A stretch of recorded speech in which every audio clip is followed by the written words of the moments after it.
Sesuatu yang selama ini ditakutkan akhirnya nyata.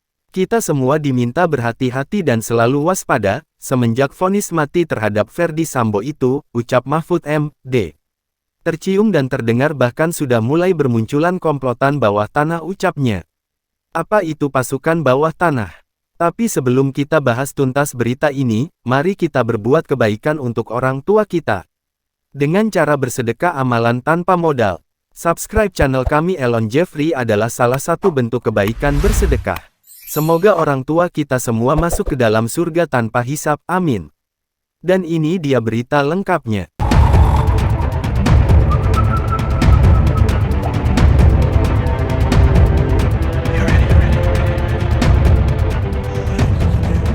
Menteri Koordinator Bidang Politik, Hukum, dan Keamanan Menko Polhukam Mahfud MD, menyebutkan, desas-desus soal gerakan bawah tanah yang hendak memengaruhi vonis Ferdy Sambo dalam kasus pembunuhan berencana terhadap Nofriansyah Yosua Huta Barat atau Brigadir J.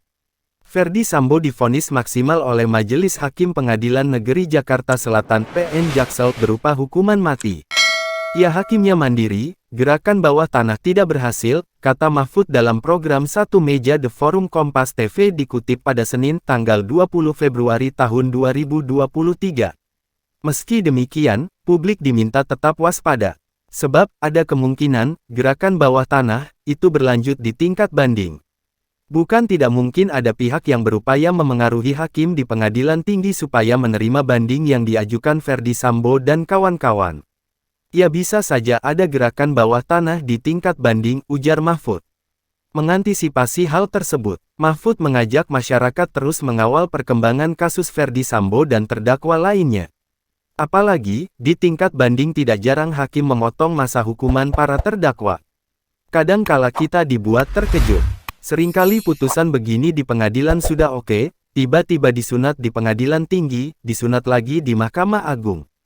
Itu sering terjadi kejutan, kata Mahfud. Mahfud yakin bahwa gerakan bawah tanah yang semula mengancam independensi hakim pengadilan negeri dalam menjatuhkan vonis terhadap Ferdy Sambo gagal karena semua pihak terus mengawasi jalannya kasus ini. Oleh karenanya, dia berharap masyarakat tidak lelah memantau perkembangan kasus ini hingga hukuman terhadap Ferdy Sambo inkrah atau berkekuatan hukum tetap. Mari kita pelototi terus, jangan sampai berhenti sampai di sini, tutur Mahfud. Sebelumnya, Mahfud MD, sempat mengungkap soal adanya gerakan bawah tanah yang bergerilya untuk memengaruhi vonis Ferdy Sambo dan kawan-kawan di kasus pembunuhan Brigadir J. Menurut Mahfud, ada pihak yang meminta Sambo dihukum ringan, bahkan ada yang meminta mantan Kepala Divisi Profesi dan Pengamanan Kadif Propam Polri itu dibebaskan. Saya sudah mendengar ada gerakan-gerakan yang minta, memesan putusan Sambo itu dengan huruf, ada juga yang meminta dengan angka, kata Mahfud di kantor Kemenko Polhukam. Jakarta, Kamis tanggal 19 Januari tahun 2023. Ada yang bergerilya, ada yang ingin Sambo dibebaskan, ada yang ingin Sambo dihukum, kan begitu, tuturnya. Tanpa menyebutkan sosok yang dimaksud, menurut Mahfud, pihak yang bergerilya itu adalah pejabat tinggi pertahanan dan keamanan. Kini, Ferdy Sambo dan 4 terdakwa kasus pembunuhan berencana terhadap Brigadir J lainnya telah divonis. Majelis Hakim PN Jaksel menjatuhkan vonis mati terhadap Sambo. Vonis ini lebih berat dari tuntutan jaksa yang meminta supaya mantan Jenderal Bintang G2 Polri itu dihukum penjara seumur hidup. Hakim juga telah menjatuhkan vonis terhadap Putri Chandrawati berupa pidana penjara 20 tahun. Vonis ini juga lebih berat dari tuntutan jaksa yang meminta agar istri Ferdy Sambo tersebut dipenjara 8 tahun. Terdakwa lain yakni Kuat Ma'ruf divonis 15 tahun penjara. Hukuman ART Ferdy Sambo itu lebih berat dari tuntutan jaksa, yakni 8 tahun penjara.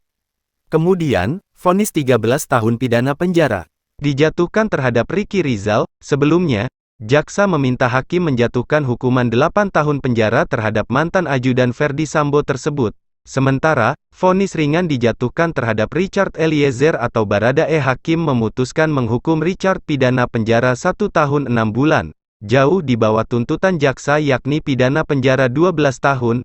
Atas vonis hakim tersebut, Ferdy Sambo, Putri Chandrawati, Ricky Rizal, dan Kuat Ma'ruf mengajukan banding. Banding juga diajukan oleh Kejaksaan Agung. Pada saat bersamaan, Kejaksaan Agung memutuskan tidak mengajukan banding atas vonis Richard Eliezer meski putusan mantan ajudan Verdi Sambo itu jauh lebih rendah dari tuntutan jaksa.